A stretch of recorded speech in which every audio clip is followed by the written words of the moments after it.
That should work.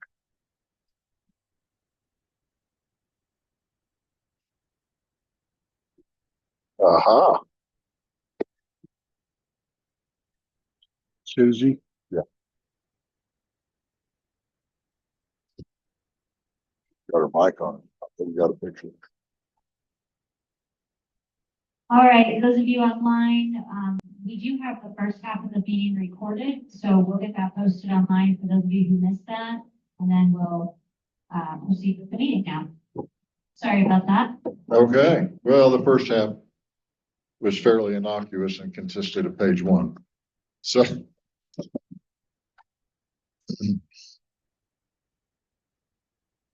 So the most recent discussion was regarding banks service charges. And every time we do a wire transfer, it's $20. And Sarah says she would like to up that to 80, which would give us 4 wire transfers. Jara thinks might as well go to 5. Make it an even 100. Anybody else got a comment?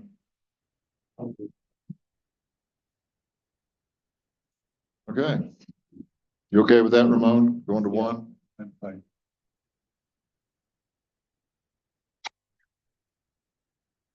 So this number on the next item, dues, licenses, and fees, seems to remain reasonably stable. What are these dues, licenses, and fees? So it is dues for the Colorado Municipal League, which are around $300 a year. Fees that we pay to the county for processing our property taxes and ownership taxes. And that's the bulk of it. Okay. So this, And the fee that the county charges is just based on the amount of money that's processed. I don't know what the percentage is. It's minuscule, but this is what it adds up but to. that's what it adds up to. Yes. And it seems to be fairly consistent. It is fairly consistent. I Okay. agree. Any thoughts? Anyone? Stay No. put with it.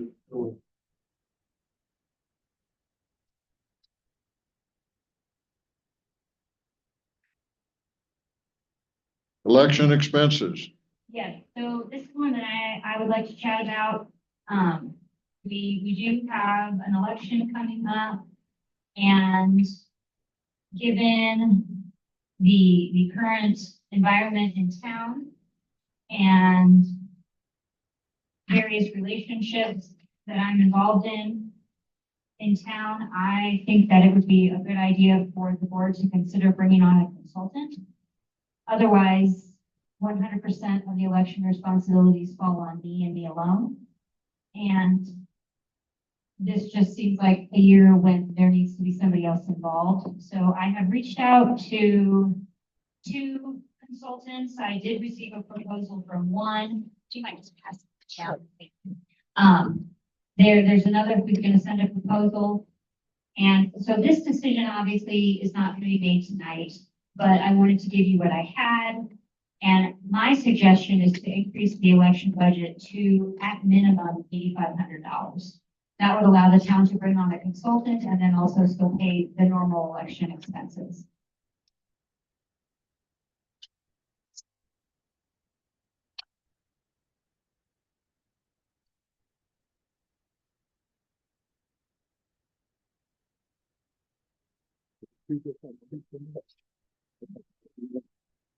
I got 2 pages, 2 sheets of 2 and 3 and 3 and 3. Oh, whoops. Well, check your, You have one of. I don't have one. 3, There you go. 3 of 3. Tom makes them up. I didn't know. Sure.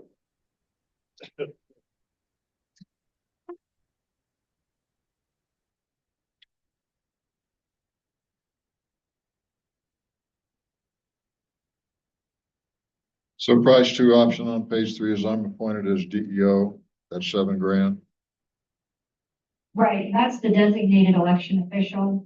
The reason that that price goes up is because that would require an additional trip to Pitkin to complete the canvass, which is when the official election results are reviewed and posted. Right. Then he goes on into the summary.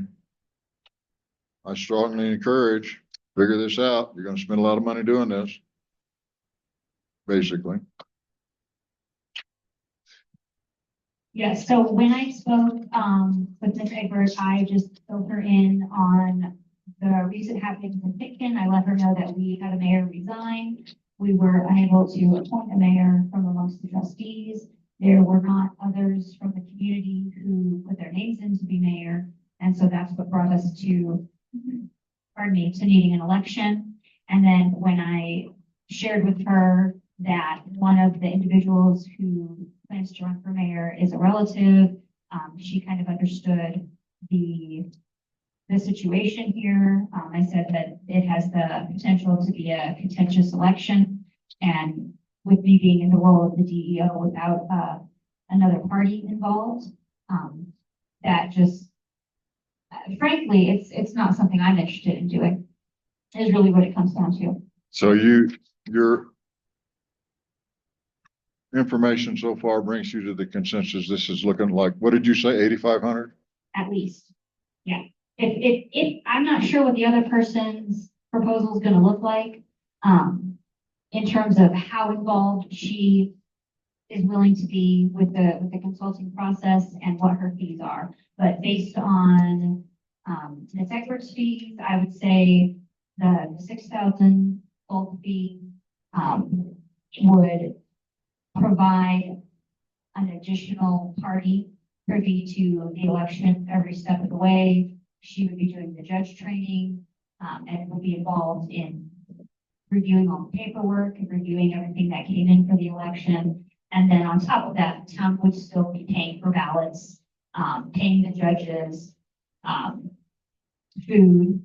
We have to feed our judges. It has to be as lovely as possible because it's difficult to get judges. So we do as much as we can to make this a rewarding experience for our judges. So I would say at minimum 8,500. It could go up to another 10 depending on how things go with the consultant. And if we, the judges pay, I believe, is set by statute, and we haven't had an election for a few years. If that's increased, I strongly encourage the board to pay the judges the maximum amount possible for the reasons that I mentioned previously. But I would say at minimum 8,500, but we might be looking at another 10. Tonight, we're just looking at budgeting here, and I'm not opposed to doing whatever Sarah thinks we need to do. But at the work session, I've never been a poll watcher, but you don't feel comfortable even like if there were several poll watchers? I'm actually not here during election day, and I'm not here as the DEO when the ballots are pulled out and counted. The DEO is not involved in that step at all. That's all the judges. It's all the things that are going to happen prior. So when people put their name in for positions, people can be contested. And when people are, applying for absentee ballots, when people are potentially contested based on residency requirements, I'm not interested in being involved in that. Yeah, I hadn't thought about that. Yeah, there's a lot of stuff leading up to it. And, this is actually Judy Egbert, is the same lady who assisted Jody Wise in the 2016 election. So she has done this before. She's been doing this for a long time. The other lady that I've reached out to is Karen Goldman, who is well-known and highly respected in municipal clerk circles with regard to her knowledge and experience with elections. And so she's also putting together a proposal, which I'll present to you as soon as I can. Thank you.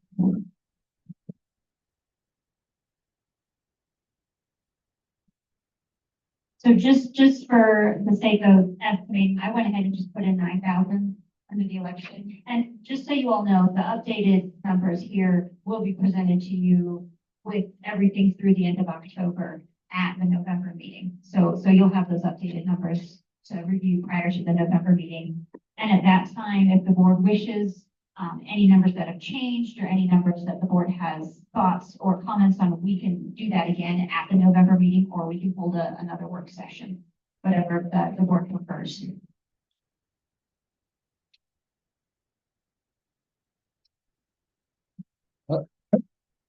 Sarah,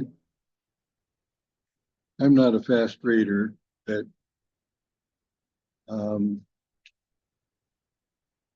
I guess what I'm not seeing here, maybe you could just summarize is,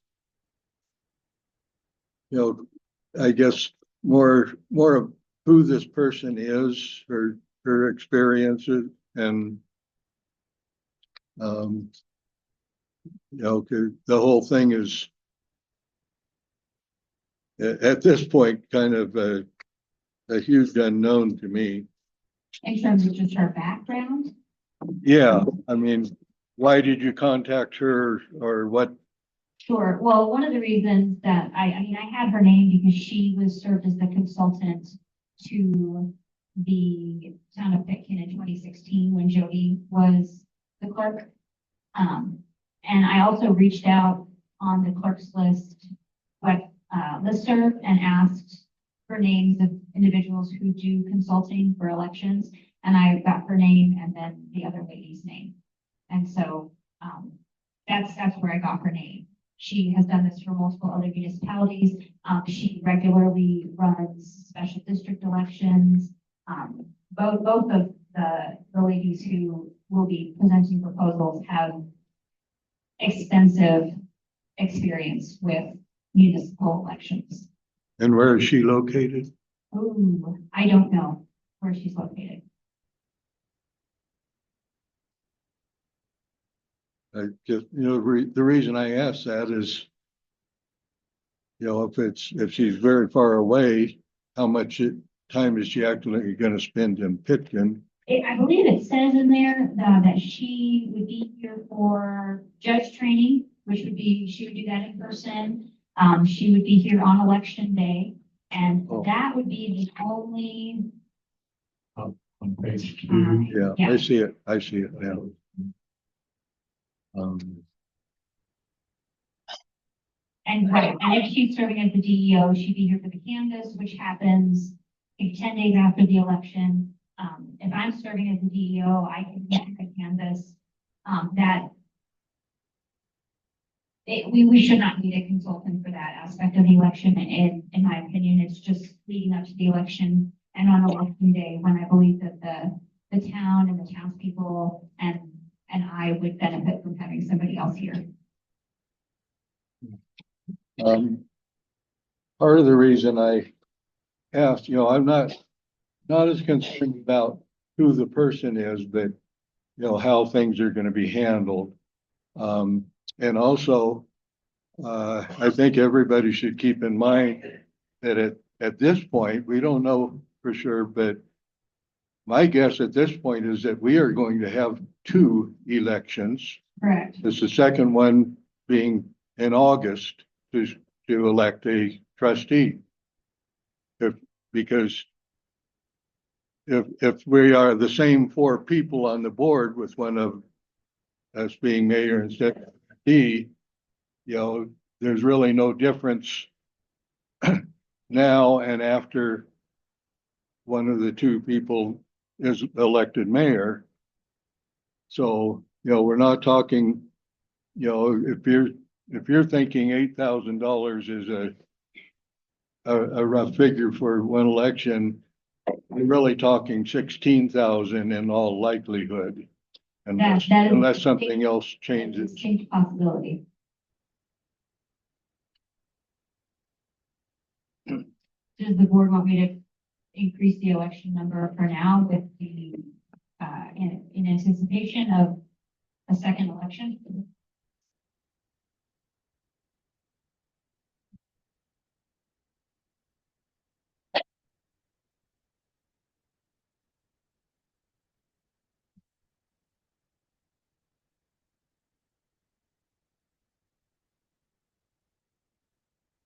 Personally, I'd like to give it more thought between now and November, when we have to finalize this.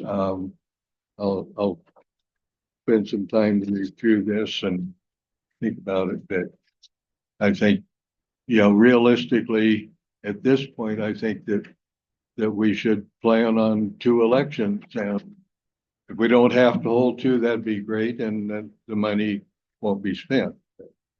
Right.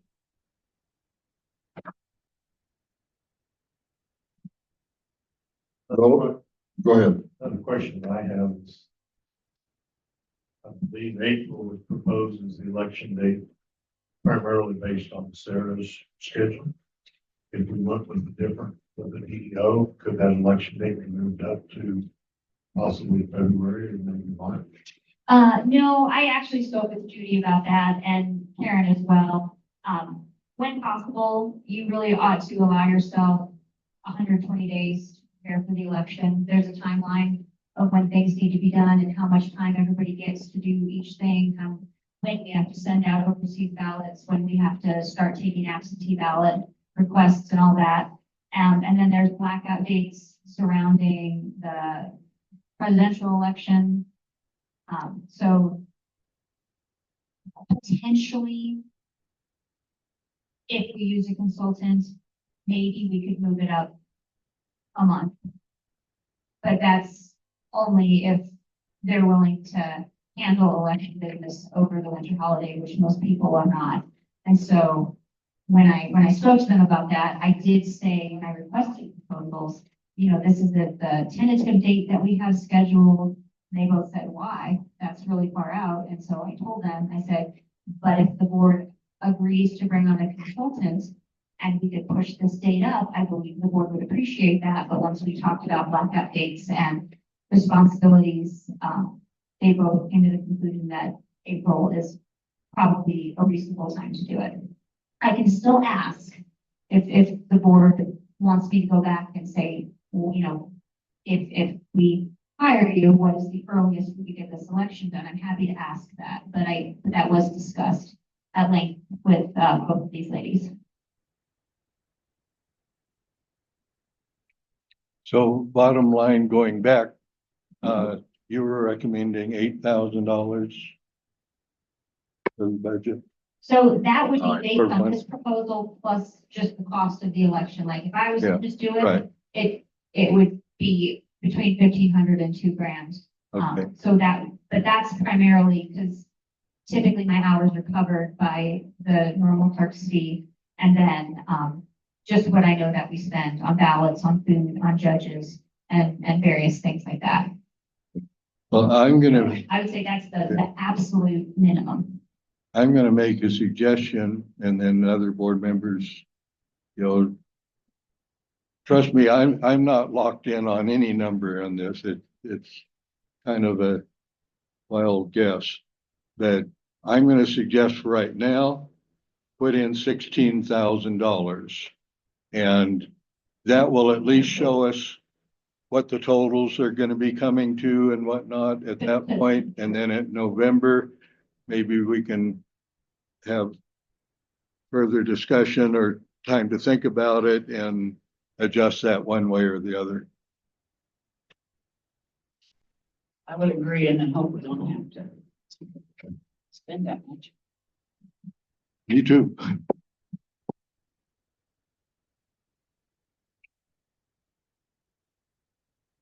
So are we going to go then with this number that Ramona suggested, 16?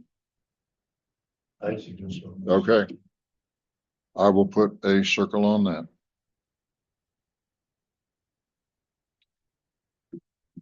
Okay, moving on to insurance. Insurance is what it is. We've received our quotes for next year and this is what they are.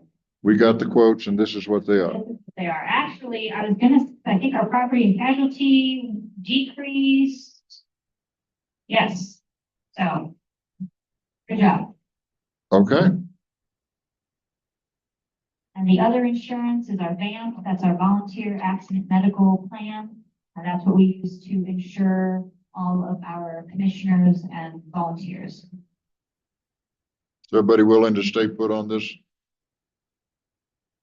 proposal for insurance? I agree. Yes. I do. Okay.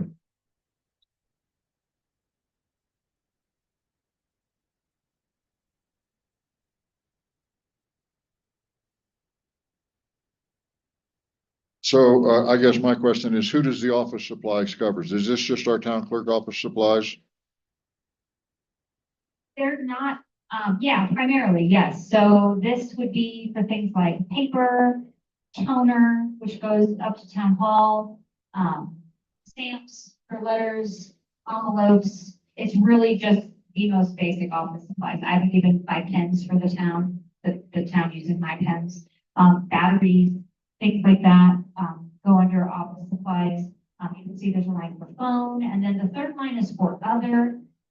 We need to update our QuickBooks every year. We renew our Microsoft 365, and I presume that we're going to continue with Zoom. So I see our year-to-date is bumping up against what we've proposed. Correct. And that was for the computer, the new computer that the town bought. So, So this is the account that the new computer. correct. Okay, Yes, that was a question I had. yes. And then if you happened to have looked at the Excel version that I sent out, I did put a comment on there for the 1,000 in 6303. I put that's for programs. So QuickBooks, again, needs to be updated. Microsoft 365, I think that's $200. Not even, I think that's $100 a year. It's not that much. And that's, which is around $200 a year.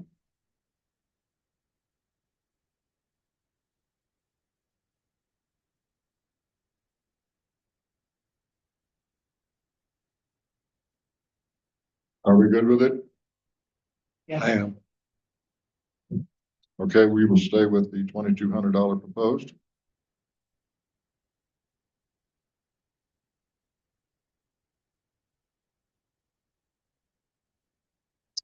Payroll tax expense. So we have all this stuff that is probably set in stone, right? It is, it's just based on the estimated wages. The Colorado employment expense is usually between 7 and 9 per quarter. And then you can see for the first 3 quarters, we're at 857. So yes, this is just calculated based on wages, and that is for the clerk, because the clerk is the only employee. Okay. Good. Stay with it, Jared? Yes.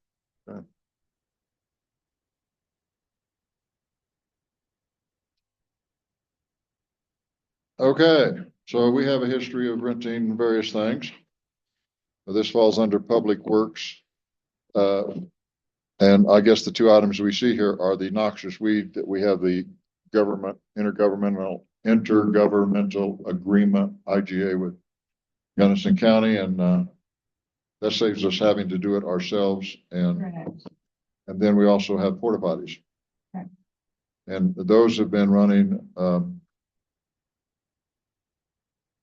that's kind of something that we've been doing long enough we can kind of plan for. Yes, I would agree. Sir, I don't have any changes to this, but I wanted to point out to you that on the last profit and loss budget, you had the weed in the wrong category. You had I think it was 6580.3 Okay, I'll fix that. miscellaneous. So I just wanted to tell you that. Thank you. I'll fix that.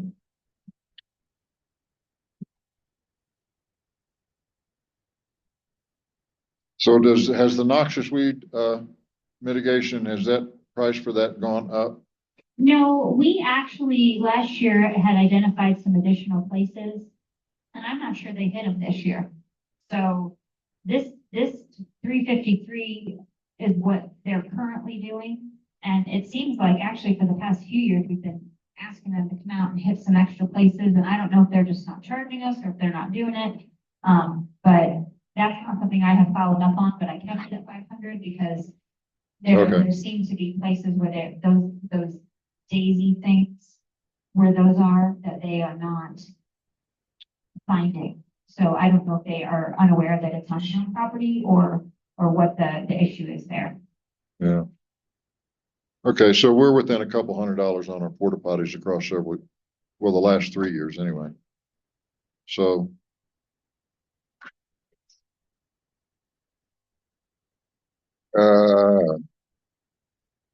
seems reasonable. All right, we're going to stay with that figure also. $13.50. And then publishing and recording cost.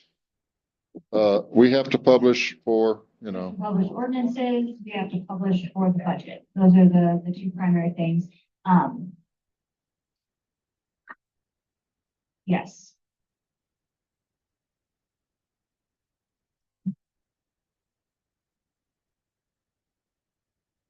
so we've hit this number before. we have.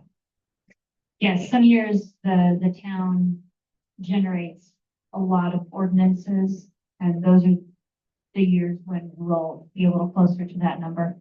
Well, so in 22, we hit $250.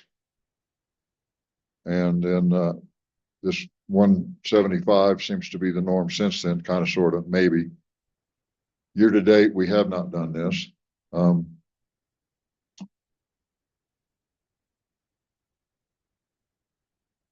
So is this solid, or do we need to bump this a bit? I think it's fairly solid. I mean, we could always, it's such a small line item category anyway. We could Okay. probably double it. Thank you. Overall, in our budget, it's not gonna make a difference. So we're going to stay with the 175? Yeah. Thank you.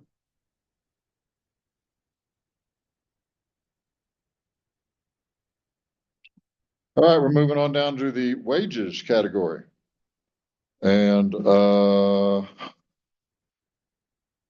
That's just clerk, and that is set by ordinance. right.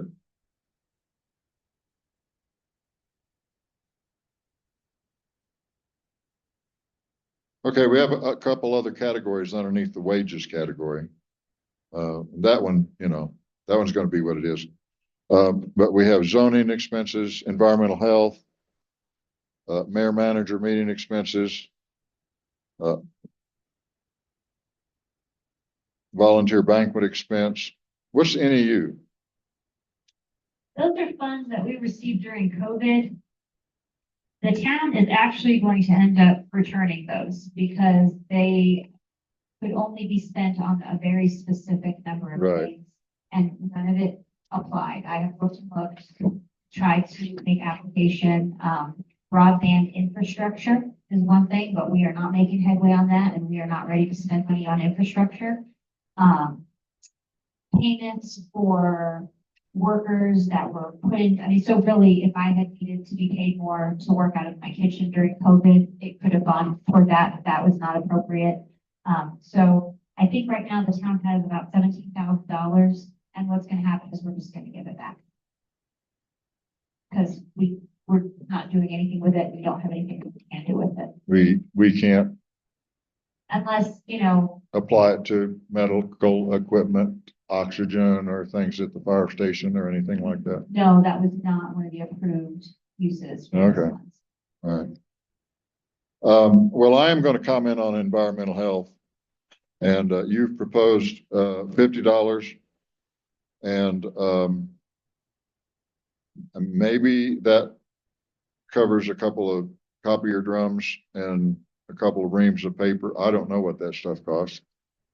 Gayla did comment to me that she has just gone through this stuff like crazy this year, but I don't know what that means.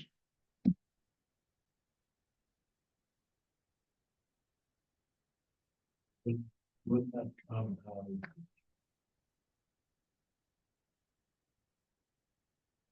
office supplies again? Say that again. So for like the grandma health agent, wouldn't paper and printer cartridges come out of office supplies? I don't know. It should be covered wherever it comes from. It's a volunteer position and yes, I'll, if we need to bump that, whatever it takes. Well, cover. Yeah. So we budgeted 100 before, but it didn't get used. And then, so it's kind of a guess on who's doing what and whether or not they turn in a bill, I guess. That's really what it comes down to. So, if the environmental health agent is going to be turning in receipts for office supplies and things of that nature, we can either increase this number right here so that we can be aware of what is being spent by each person. Or if we want to pull it out of office supplies, then that number needs to increase. Okay. Because I get pretty close to that number every year with paper and toner and stamps and that kind of mailings, things like that. It was just a question. Sure. No, I mean, we can certainly increase that. I think we should increase that. Is that the simplest way? Yeah, we just increase it. The town is not operating under a deficit, so, you know, we need to, I mean, and again, this is a very, very small line item, so if we need to Yes. increase this, then we should do that. I would be in favor of putting $150. And that doesn't mean we're spending it, but Not to cover that necessarily. and to make sure simple bookkeeping and to encourage the EHA to, you know, she doesn't have to cover that. That's I not agree. part of her volunteer thing. I agree. Shouldn't And, be. you know, it should include postage as well. Because I Yes. think a lot of what the environmental health clerk has to do needs is an exchange of correspondence, so $150, I don't think is too much. Well, then it only goes if it gets spent, so. Yeah. I'm just looking at this, and I wasn't aware of it before, Shane. But even like the zoning expenses, I mean, there's, I've bought cartridges this year for the zoning board. For my printer, they're about $100. Well, you know, if, so the town can do this one of two ways. One is we can make sure that everybody who is printing things, so for example, the zoning board commissioner, the EHA, that's probably primarily the individuals who would be doing that, have a key to the meeting room at town hall and can go up and use that printer. Or, the board can just say, you have up to X number dollars to spend on a printer cartridge if you would prefer to print from the comfort of your own home. I mean, frankly, I do that because it's cold at town hall and sometimes I just don't feel like going up there and it's easier to just print stuff from my own kitchen. And so if the town wants to have then individuals turn in receipts for, say, you know, one toner cartridge per year for all the printing that they're gonna do, we're never gonna be able to exactly figure it, but we'll just call it good because it's a few bucks here or there, then I think that would be a reasonable thing to do. And in case anybody's wondering, I do not turn in expenses for that. That's a choice that I make and I'm fine with that, but that doesn't mean that everybody needs to be doing the same thing that I do. So I'm all in favor of doing whatever is the most workable, for sure, to make volunteers and do whatever they determine. If they want to go to town hall, that's one thing. If they want to do it in their own home, we need to be as encouraging as we can. Sure. Well, so this could be something that can come up, you know, it would be very, very easy to just write a volunteer printer policy. I mean, I know it might sound silly, but then we'll just have it in writing. We could say every year the town will pay for one set of ink cartridges for the zoning board chairperson, the environmental health agent, and then any other volunteer position that requires a significant amount of printing. They can turn in the receipt, get it paid for, and then it's done.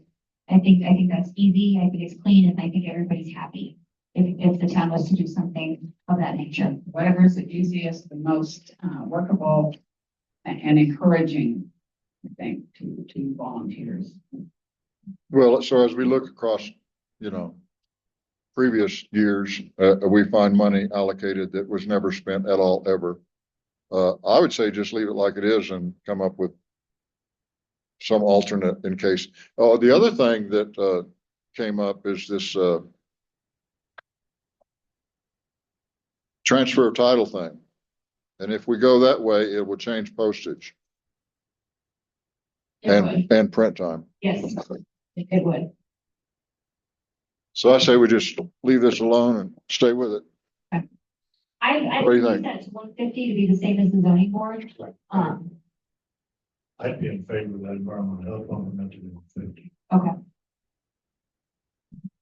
That's what I think too. I agree.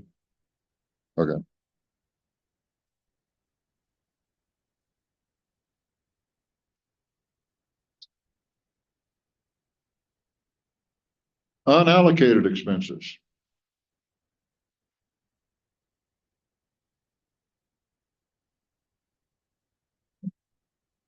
That's just there. The accountant who assisted with setting up this QuickBooks just put it there. And so there it sits. Has not been used. I don't know. So is this a slush fund? What is, It, I mean, really, for all practical purposes, we could just delete that line and leave it alone and have it within our QuickBooks account program and not have to discuss it. but just leave it alone and don't We don't address do it. anything with it. It's Does just that suit? option. Well, yeah,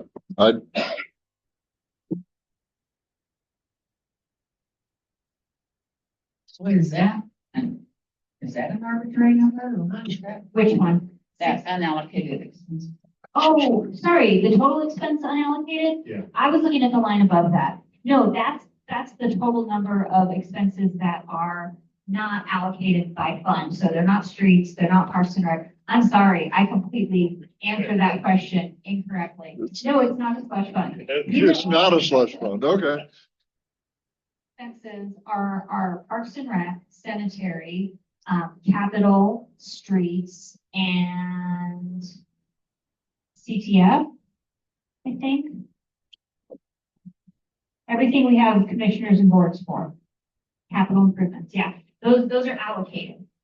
And so all other expenses, wages, donations, fees, those are all unallocated. They're general fund expenses. So our year to date is at 50,000 plus 51. Yes.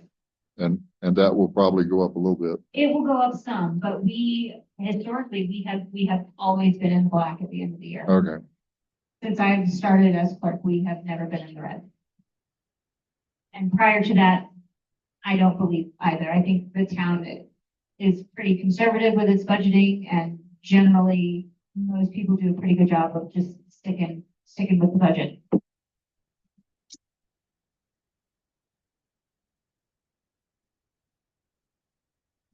Are you adding these amounts into your spreadsheet as we go? Yes, if I may. What does this total come to? So the total unallocated with all the changes we've made tonight comes to, and so this is line 87 for anybody who's following along, 89346, $89,346. Your slush fund comment makes so much more sense now. I thought, well, there's nothing in there.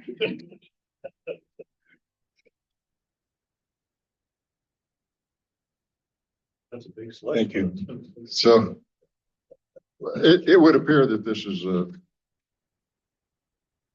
solid and, I don't know if it's generous or not because how do you know? Are we going to stay with this number For now. for now? You're talking total expenses unallocated, is that still where you're at? Yet, the 75,186? Yeah. What do you think, Jared? No. Yes. Well, it's not 75, it's what? Well, it's what, yes, it's what, but 89, It will go up, but you. 89,346. so are we going to change this number to, Well, you'd have to change an individual line. That's just a total. that's the total? It is what it is. Total. So I'm in the active Excel spreadsheet right now. So everything that I changed tonight, it updates automatically. So after the changes that the board has proposed and discussed tonight, we're now at 89,346. Okay, so, Total expense analysis. so then that was my question. Are we staying with 89,346 or do we need to go on up a bit? Well, we're gonna. Or do we just back up and Right. hit it later? Okay. Visual So we leave it alone for now. Okay, Yeah, so that it may go up if we go back and if we okay, update any other line item. All right. So we'll let that number do what it does here. Okay. So can I just jump in here? Yes, real quick ma'am. Before we start, so we're gonna be looking at streets right now, and just so that everybody knows what they're looking at, you can see the streets fund revenues, those are the 5110s.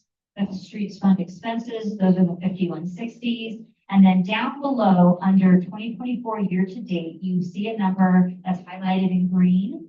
That is what we expect to have in our reserves at the end of the year based on our current year-to-date numbers. So that number, as well as the other year-to-date numbers, will change as I update the spreadsheet, but that's what that means. So then if you look on line 92, where it says streets, this is 5110.1, streets from fund equity, that number just needs to be less than the number in green. Because the green down at the bottom there, that's our current fund equity based on our year-to-date numbers. So that includes what's in the reserve fund that we have not pulled out to use for 2024, plus what we anticipate putting back at the end of the year, which will change. So expect it to change. It will change. But that's what you're looking at there. So am I understanding correctly? This is basically, this equity is what we have in reserve. Yes, Okay, yes. that's what I thought, that, Reserves plus what I anticipate. So at the end of the year, with all of these allocated funds, anything that's not spent goes back to reserves, and then we pull it right back out again if we budget to use money from the fund equity. But that's what that means. So at the end, as of today, with all of the transactions that have taken place year to date, end of September, what I anticipate being in the reserves for streets on December 31st, 2024 is 27,507. That's what you see in green there. So just quote that at the close of this fiscal year, that's what is going to be in that fund. And then immediately on January 1st, if you look up at the top, account number 5110.1, it says from fund equity, that's how much we're going to then pull back out to be used in 2025. At least that's so far. But this is preliminary because as we have more funds coming in, as we spend funds on plowing, as we pay our plow invoice from the county, they actually just got me the invoice from the grading of the mat chloride. So this number is gonna fluctuate quite a bit, but we'll have, again, updated numbers for the November regular meeting. So this is basically somewhat fluid and It's very fluid, especially streets as we get into the fall. Streets is very fluid because actually it's fluid all year because we've got maintenance in the summer and we've got plowing in the fall and in the winter. So it's a very fluid number. so with that being said, what are we putting our okey dokey on? You are looking at the 2025 proposed. So the Okay. number, that's just based on actual fact. All right. Numbers, things that we have gone out, money that's come in. So that's non-negotiable. We're looking at column W, the 2025 proposed numbers for next year. So I will say the HUTF income, we receive an estimate for that from the state. And so that's where that came from. Right. The property tax income is also set. That's based on the county assessor value they send. So that's not really negotiable. The license revenue is an estimate based on previous years. Boy, I'm just noticing 2023 was awful for license revenue. Not sure why that is. And then in terms of streets expenses, that is just based on what we have to work with. Okay. So you'll notice, for example, that proposed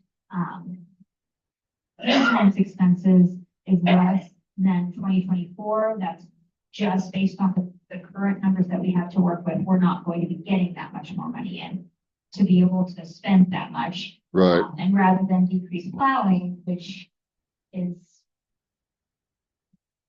of a Okay. greater necessity than other forms of maintenance, the maintenance number decreased. Now, based on our year-end final numbers, that could change.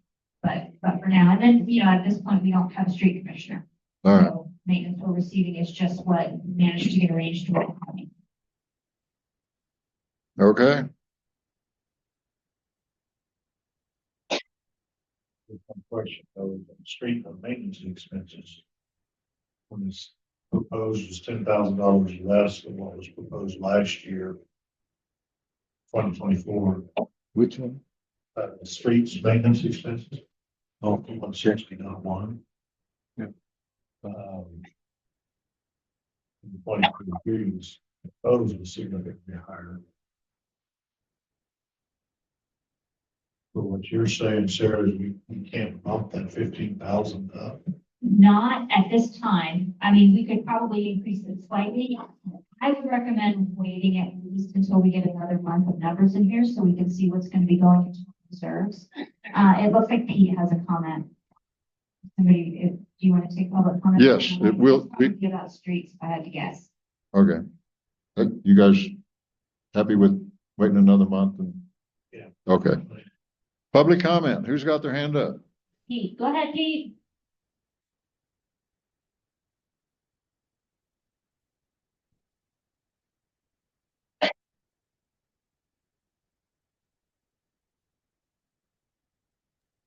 Sorry.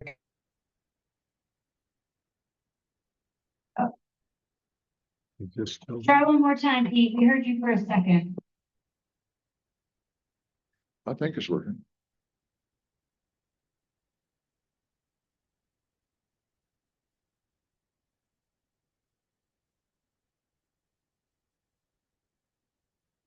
It's not.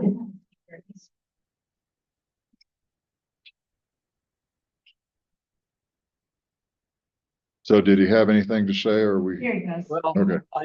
I do if you can hear me. Yes. Now, yes. Okay. Thank you for the opportunity to speak. I just have a comment that I would urge the council to give some serious consideration in the next year to at least begin the planning process for the repair and maintenance of Main Street. There are potholes that are growing, some potentially forming. At a minimum, I think you need to have some funding available to properly repair the potholes. Beyond that, subject to what you may learn from the county, I believe it would be potentially necessary to secure the services of a professional engineer to assist you in planning to effect a significant maintenance project on Main Street. I think I sent an email to Sarah that perhaps you received last summer.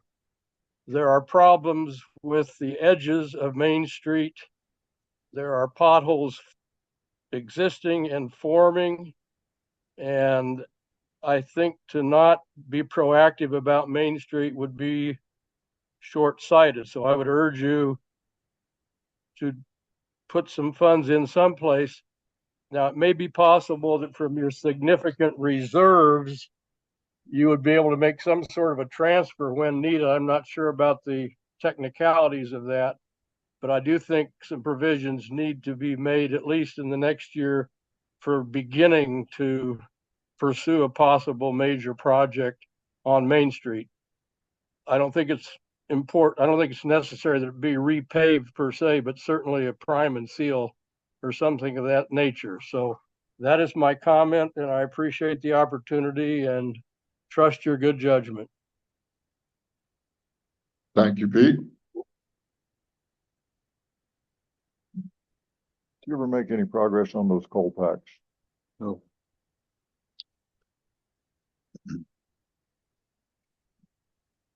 This, just to point out, I also have flagged this entire section that we need a work session specifically on how to deal with this. And this needs to be done, certainly this winter. I think we're covered for snow plowing, but looking at that summer is one huge question mark. Without a street commissioner, I don't know where we're going or how we can get there. So I just, outside of the budget, I think that everyone needs to really give this serious thought, that we need to have a work session on it and figure out, short of having someone volunteer to be street commissioner, we need to figure out where we're going. Okay, where are we now? Are we at 5,200? Or have I skipped something? Yes, no, we're town hall, 5,200.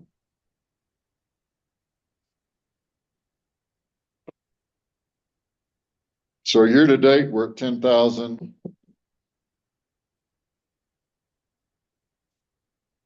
2024, we're almost at 40,000 proposed. I have some changes to Do you? request on this one. Okay,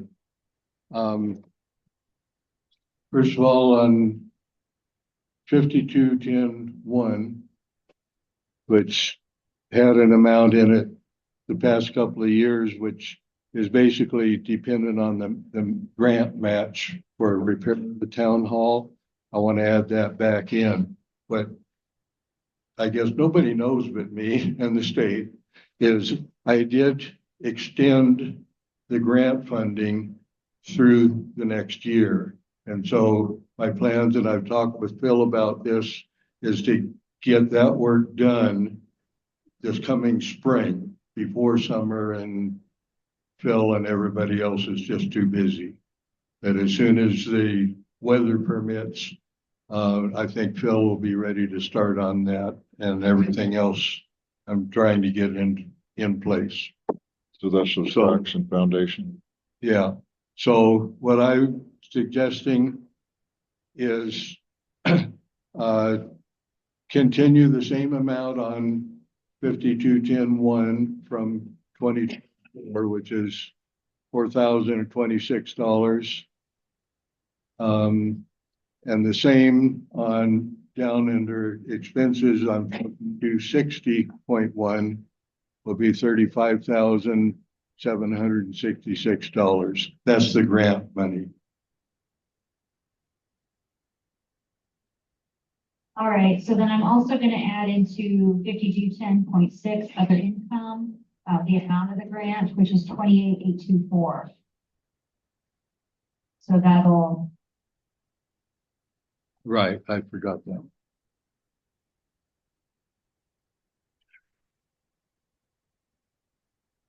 Those three lines put us back where we were this year, right, Sarah? Yeah. they should, yes. That actually, it looks like it puts us at a deficit of 469, so I'll look at those numbers again and figure out how to fix that. Okay, and those numbers may change, I'll warn you now, by spring because of sheer inflation, nothing else. But Phil is currently working on a contract that we have to submit to the state for their approval, and then it will come to the board with the exact numbers that are approved. So this whole section is somewhat dependent on how things work out. Yes, I actually do have some other plans that I hope to introduce to the board next spring, but they're going to require board action to start with the projects that I want to do. And then if the board agrees or changes whatever, then it will also need to modify the budget accordingly. So am I to understand we're just gonna leave this alone for the present? Yeah, no. You had what? Did you say? On 52-10-1, Right, it's gonna change to, what was the number, Sarah? 36? 4,026. Okay, just Oh, same as. same as before. Okay. And on 52-10-6. No, yeah, 52-10-6, That's, that will be the $28,824. yes, okay, And then down on 5260.1 will be 36,766. And if Sarah needs to adjust those, she can do that for November. 32,000, what, 66? 35,766. 35. Yeah. 766, The same as under the 2024 proposed. right.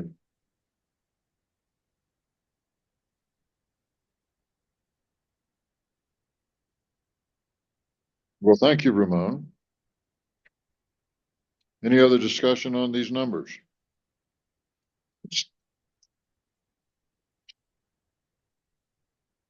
If there's any questions on the delay, I'll tell you, it's me. I had intended to and talked to Phil about getting it done this fall, last month and October. And basically, I lost a month. September, I don't even have much memory of it due to COVID. So that's why I talked with the state and they extended the grant for another year. Okay. So we'll stick with this until we get further updates or changes, right? Yeah. Jara, you good? Yes.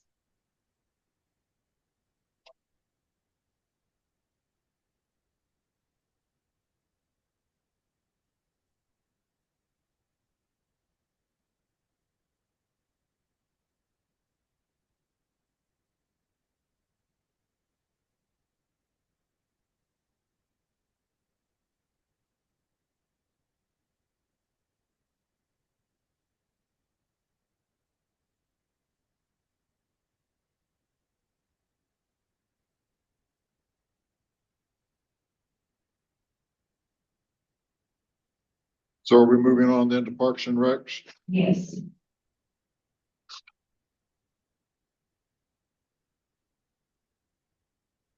So I do know that Josh has a couple of plans for next year. There will be some safety fixes for some of the areas of the playground equipment that are broken. They'll be ordering mulch. So far, I have not heard that the number proposed is insufficient, but that also may change based on, if he gets numbers that say that we're gonna need more to replace the mulch, for example, or add mulch around the swing set. So last time I talked to him, he was hoping that, the playground equipment manufacturer would, in some warranty fashion or very inexpensive fashion, send him replacement posts for those that have gone bad. Okay, But I've heard nothing further I have on that. not heard if that's happened or not.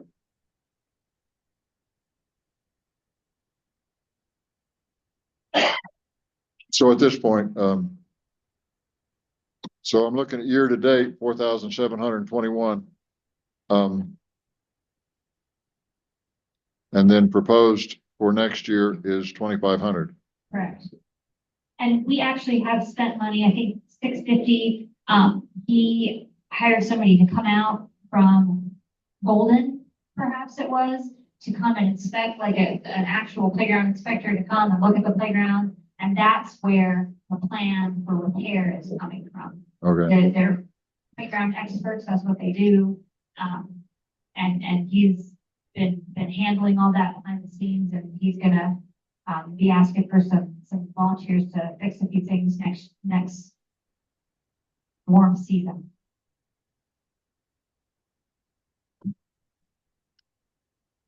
the fundraising, the 22-21.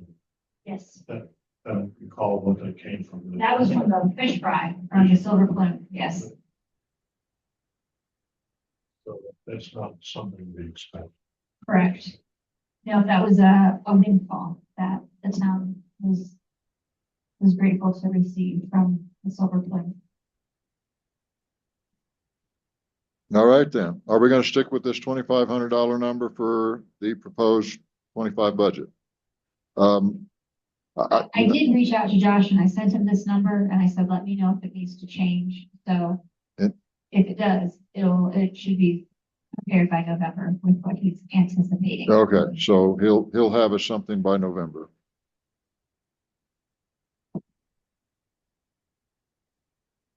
And if not, I guess we'll just stick with this then, huh? Well, the reason I ask is because playground and equipment, if he doesn't get a warranty or get a discounted price on some of these posts, these things are, just like buying gold or something. They can get rather expensive.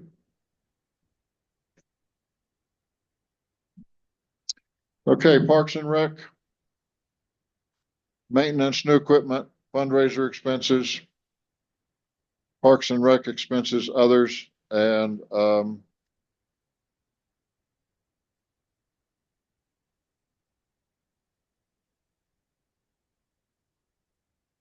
so we're with the same number, 2,500, only the year to date on this one is, so far we've spent 23. We have spent 650. Well, And that's not on here yet. I paid that in October. oh, okay. I'm looking at the wrong spot. Yeah, the 23 is what we have, what we're anticipating going into our, reserve fund at the end of the year. Okay, so this is all right. Thank you.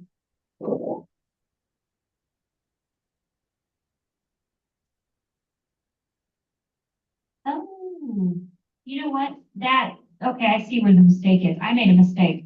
On line 143, where it says 5360.1 maintenance, that should actually be 0. As of the date of this spreadsheet, that should be 0.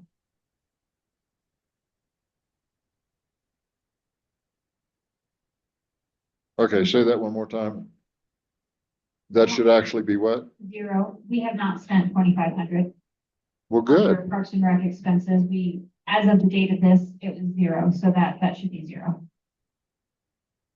Well, all right. That what you said, the $600 is paid. That's where it came out of, yeah.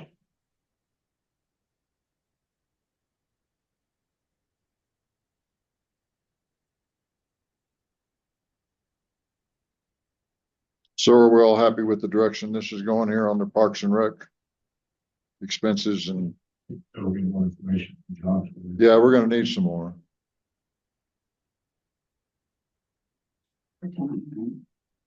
Okay. Yeah, I hope he comes through. So I will tell you that he called me up. He says, there's free equipment. Need somebody to go get it. Well, I didn't realize at the time that he was in Florida. I said, sure, I'll help you. So I went over and got a load. That's a real drawback to cell phones. You don't know where anybody is. So he's got enough ambition to pursue this stuff. So I'm hoping this all works out well. But you're right. So he's going to get us something by November. What did you say? It'll be by the regular meeting in November. We'll have quite a bit of this will be updated, and it's just really primarily due to the fact that we don't get all our numbers. We just have to estimate the best we can with what we're anticipating, and we won't have I don't finalize the budget until a couple months into 2025. It doesn't, some of the, it gets turned in as it is, but the numbers don't get finalized. Yeah, but then reality hits. Huh? Right.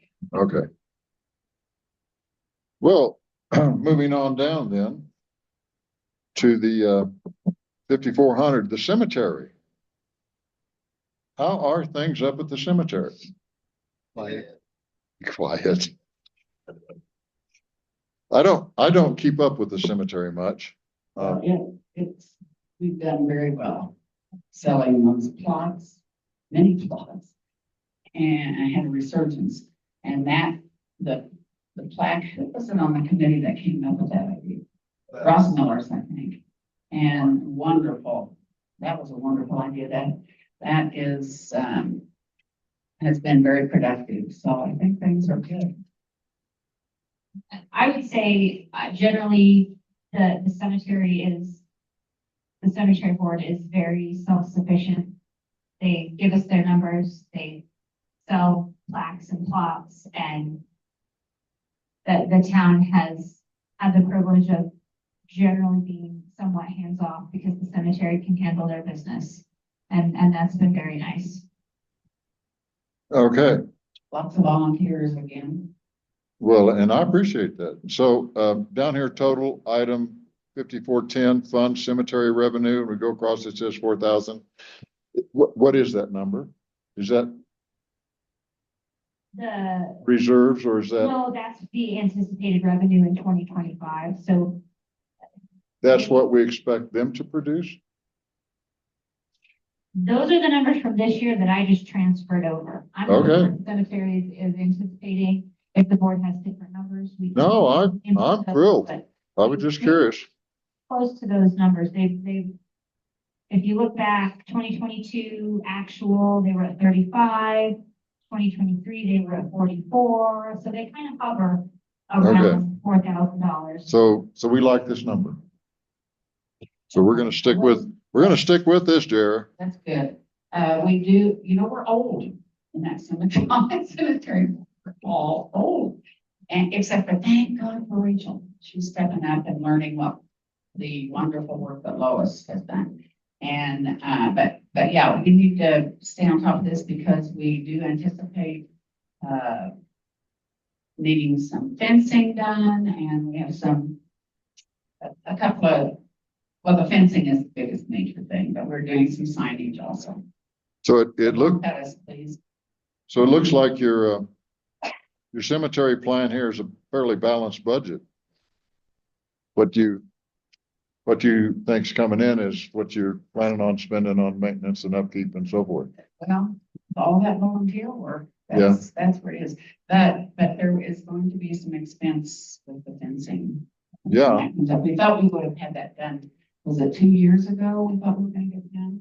But there again, our default is that we are old. No, Well, it takes a hard work, these guys. That's hard, digging those post holes in that. but yeah, and you have to dig a hole the size of a Volkswagen to set a post. We stand on the shoulders of those that came before us, and there's been a lot of work. Yeah. We get those clear back, those halls, remember how wonderful, and others also. So We don't have any maintenance expenses. 2024 is.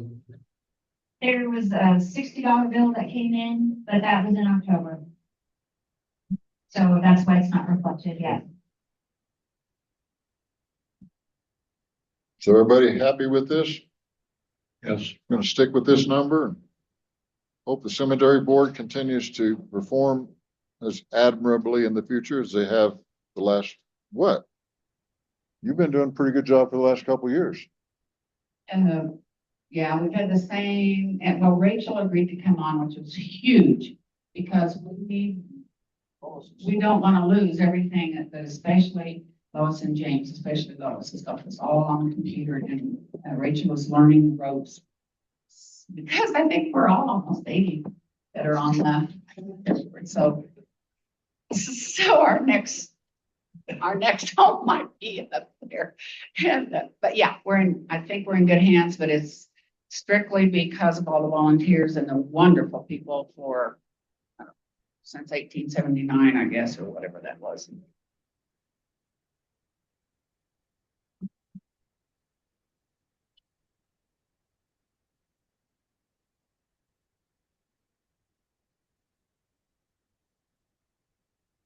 My eyes are getting blurry. Okay. What does that say? 5,500 Fund Conservation Trust. Yes. And, so we have made some interest and we have, what all have we got there? So CTF, we receive a distribution from the state every quarter. It's usually around $95 per quarter. We receive one distribution from the Met Rep district. okay, Actually, I just noticed that it's missing from 2023. It was 254.13. But that's neither here nor there. It's just FYI. We usually receive that later in the year. And then, yes, we have a specific CTF account that does earn interest throughout the year. CTF is our only restricted account. It's restricted by statute with regards to what we could do with it, who could put money in it. I have to do reporting every year and a couple of paperwork items for us to continue to maintain and have this account. But it's fairly steady, I would say, with regard to what it earns every year, and we generally have not spent out of it. I think we've spent CTF funds maybe once since I became clerk in 2016. So it's just earning interest right now. and that's a good thing. It is, yes.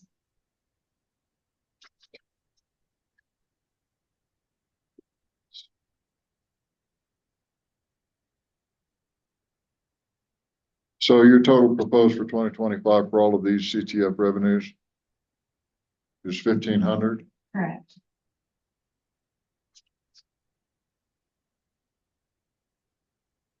That's not too bad. Once we receive, the rest of our interest and our distributions of the net rec, we'll be pretty close to that. All right. Everybody like that? Yeah. I like that.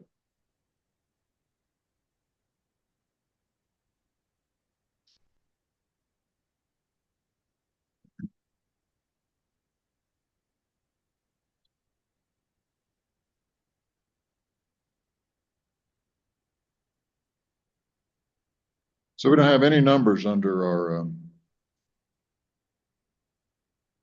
5560 fund, expenses, transfers, maintenance, capital.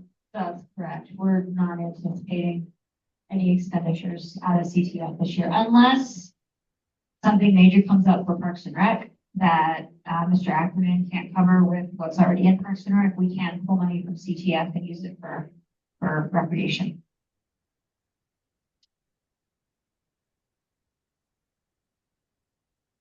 So that proposed number is 1,500 as well. Under total 50 item. Right, and it's just income. Total income is what's anticipated. We're not anticipating any expenses.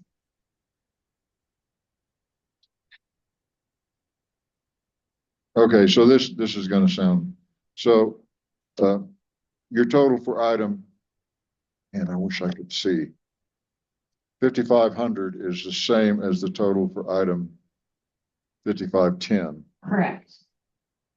But these are two different things.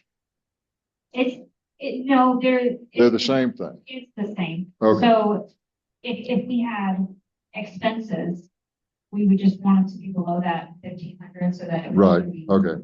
zero or a positive number there. But because we're only anticipating income, we expect to end up with 1,500 increase at Right. the end of 2025. Essentially, your 5,500 is a difference that your revenue minus your expenses are zero, so it's still 1,500.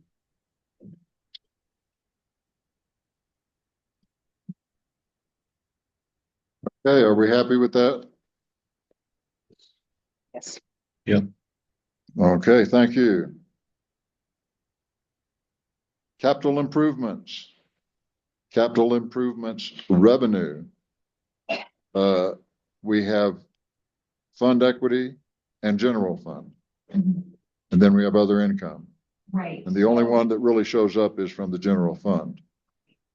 This is a mystery account in that any capital expenses that we have really fall under their own category. So for example, for town hall, capital expenses fall under town hall. We don't have any other buildings.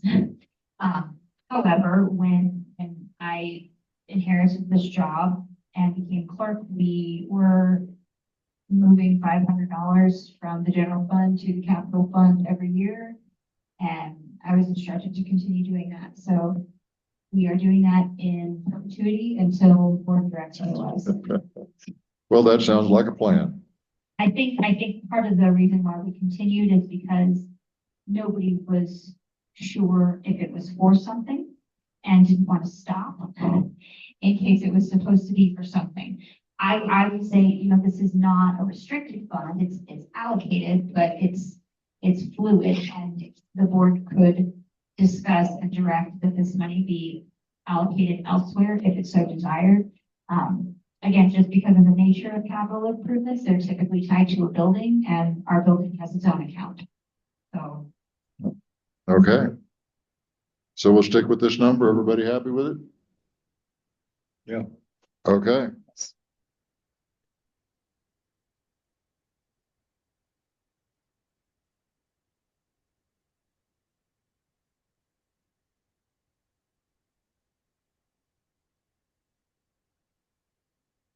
Okay, so help me out here in these two, because between 5610 and 5660, which is titled Capital Improvements Expense, this is, So all that's doing is it allocates, it.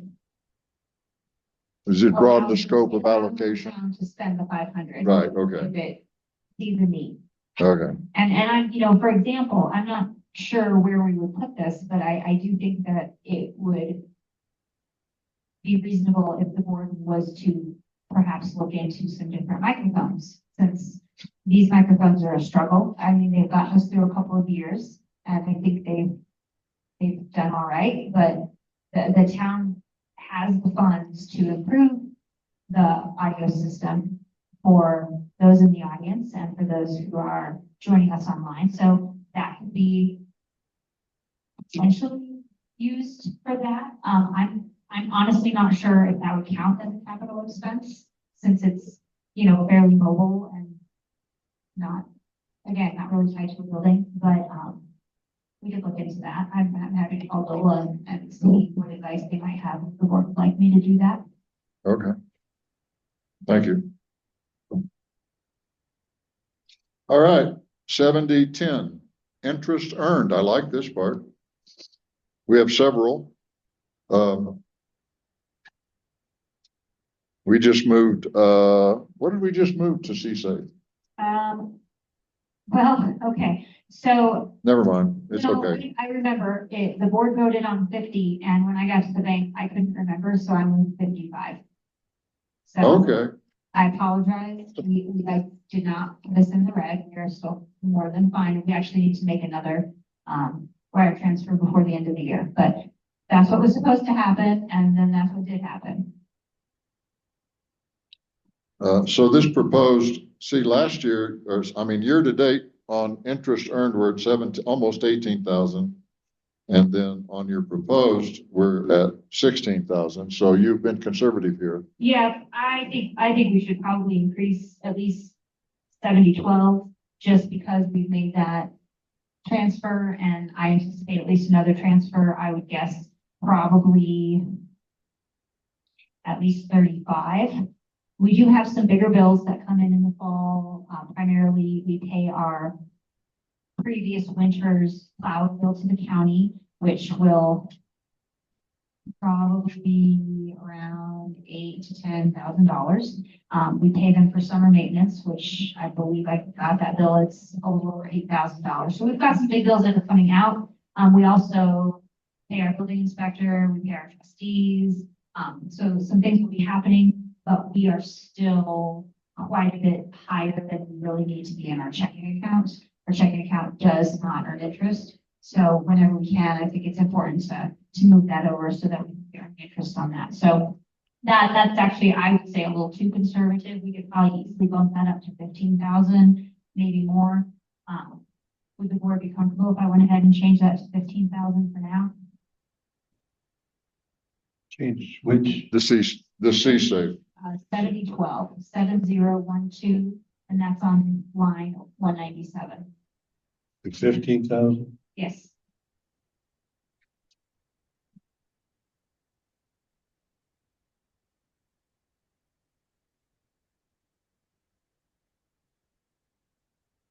So as an aside, since we're talking about interest, account 7015 First Internet Bank, they are based in Indiana.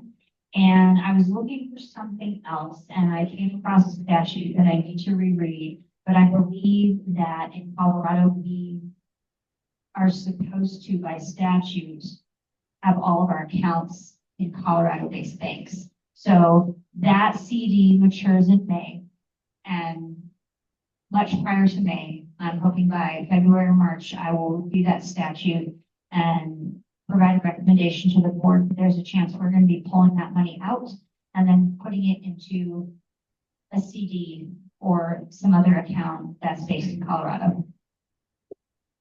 I see. So C-Safe is. C-Safe is Colorado. Yeah. And it can invest out of state. Okay. So that'll change, but ideally what'll happen is it'll come out of there and it'll go right back into something else with comparable interest. So the numbers wouldn't be different, but since I don't know where that money is gonna go, I'm 99.99% sure though that when I read that, I thought, ooh.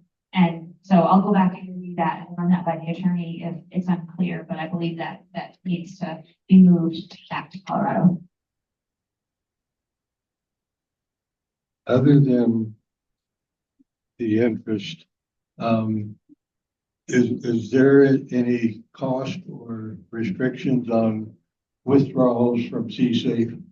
No, So if we have no, that's unforeseen expenses, you can just move that money correct. whenever. It sounds fine.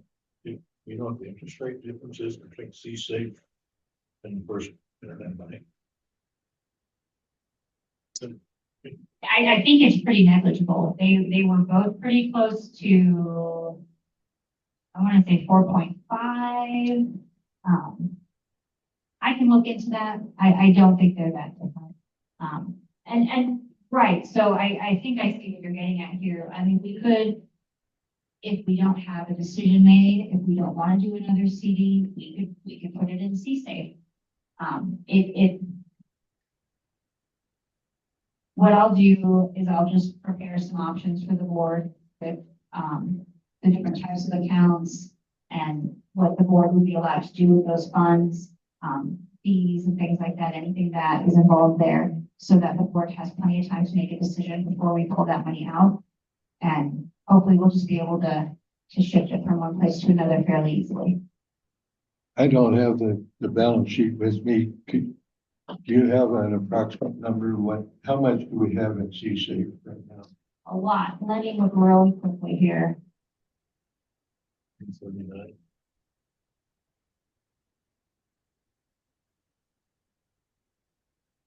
I need a color printer. I'm in black and white. 284 right now in C-Safe, So we're pretty fluid and that, with, oh, wait a second. Insurance. No, that's not right. Hold on just 1 second.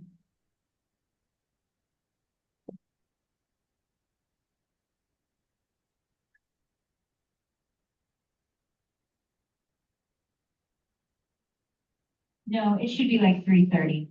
There's a mistake that I've done something wrong. That's not right. About 330,000. September 30th, we shot 339. Oh, then it should be even higher than that because I transferred the 55 in October. So 380, 390.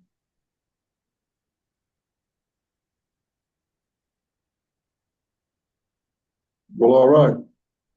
We're taking care of our funds.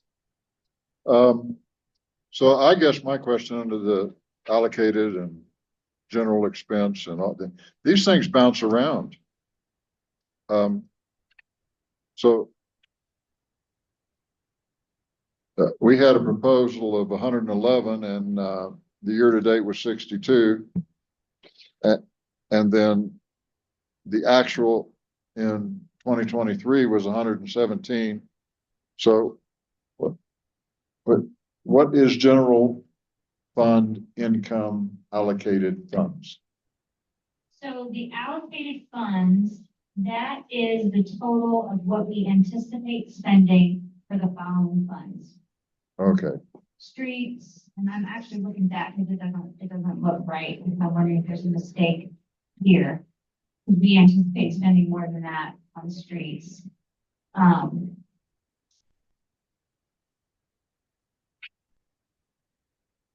Oh, no, that's right. So the allocated funds are Parks and Rec, Cemetery, Capital, Streets, and Town Hall.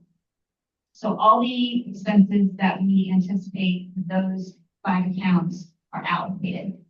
And the reason they're called that is because we have specific line items, we allocate funds for streets, for example, we have to make sure okay, that our mill levy goes there. Town Hall gets a mill.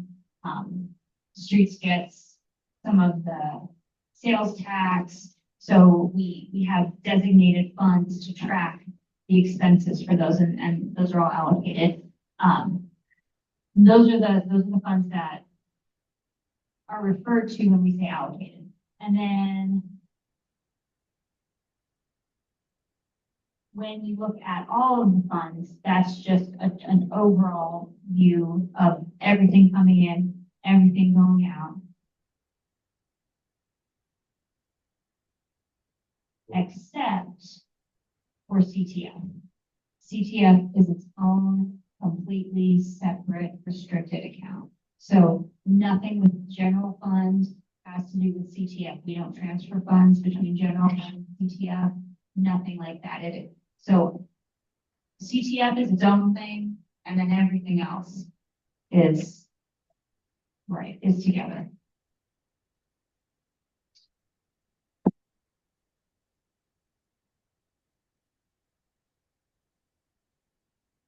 so then what follows there is pretty much just a summary. It's just a summary. It's a different way of looking at the numbers. And these are all done by formulas in the spreadsheet to decrease the possibility of human error. It still happens, but that way, anytime the number changes anywhere within the spreadsheet, it'll automatically update these numbers. So when we go and we update our proposed numbers, those summaries at the bottom will also update automatically, and I'll get those to you.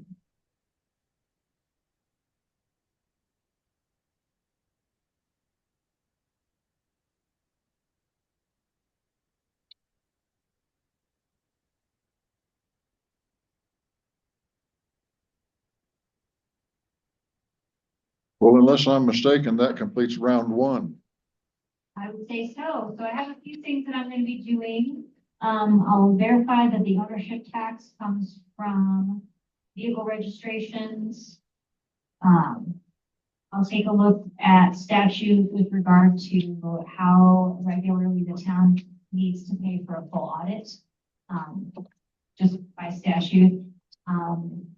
Look at typing up just a real brief policy, I guess, for reimbursement of printer and things like that for our commissioners who are using a lot of ink and paper. Alternately, I can tell Mr. Pinal to this, and I'll speak with Gayla as well. When we buy paper, we get those big boxes. So if you just want a ream or two of paper, let me know and I'll get that for you from town hall. I can reach out to the county and find out how to initiate at least conversations if they'd be willing to help us out with street maintenance and what that might look like. Just to have some information to present to the board when the board has a work session. I'm gonna double check those town hall numbers because they didn't balance. And I will call Dola and find out about that capital improvement account. Mystery. Okay. Anything else that the board would like me to do? On that first internet bank, if you look at that Yes. statute, That's right, thank you. see if that he has to be, I don't think that's correct.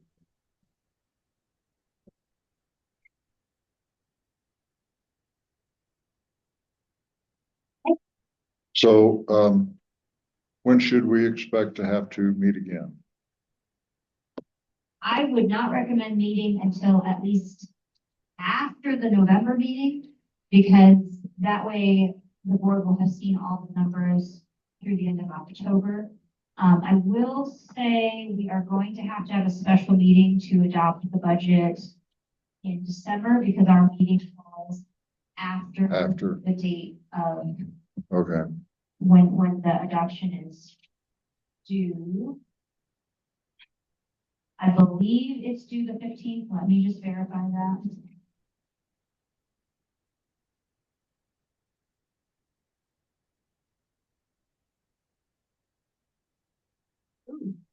Yeah, December 15th.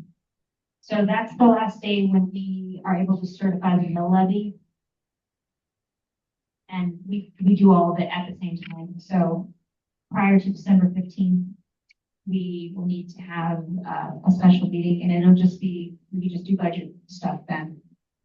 We'll certify the mill levy, we will appropriate funds and adopt the final budget numbers. okay, That's gonna be in December. Correct, that'll be prior to December 15th. I'm not sure what day of the week the 15th is. Sunday. Oh, it's a what? Sunday. Sunday. Oh, that works well. Yeah, that's. Prior that's would be not good. great. So sometime during the, I would request if it works out for the board to have it during the week of the 8th, which is the second full week, because that'll give me time to get the numbers from November input. And Okay, I'll put that in my head. The night, What's happening? Oh, the zoning board meeting. Yeah, so not the 9th, so 10th, 11th, or 12th. But that can be set at the November meeting. Okay,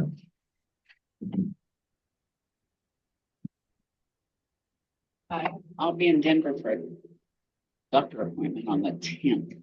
Okay. At so 3 that puts p.m. us to 11 or 12. I can be, but I could do the next, any of.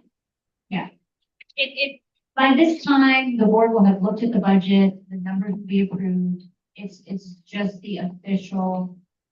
I mean, and really the only thing we have to do is certify the mill levy. But if we're at the point of certifying mill levy, I would just suggest that we would just do the whole thing, or we could just certify the mill levy.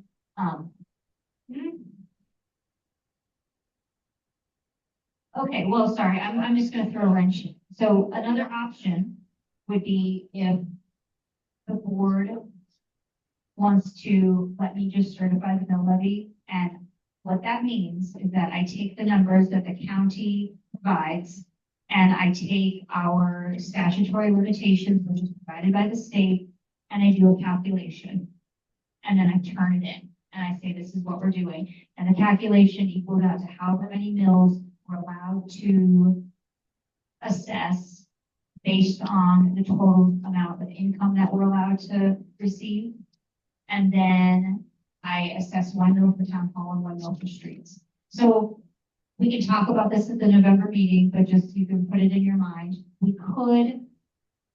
You could just direct me at the November meeting to certify the mill levy and send it in.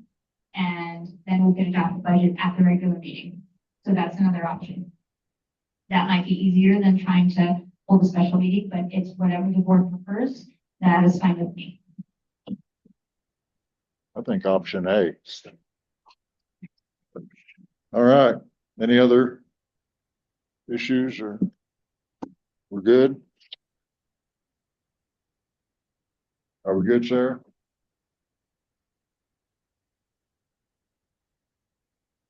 Yes. Okay, then. This meeting is adjourned.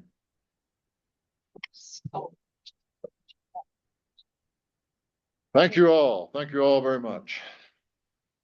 Various things for business not can be put on the agenda.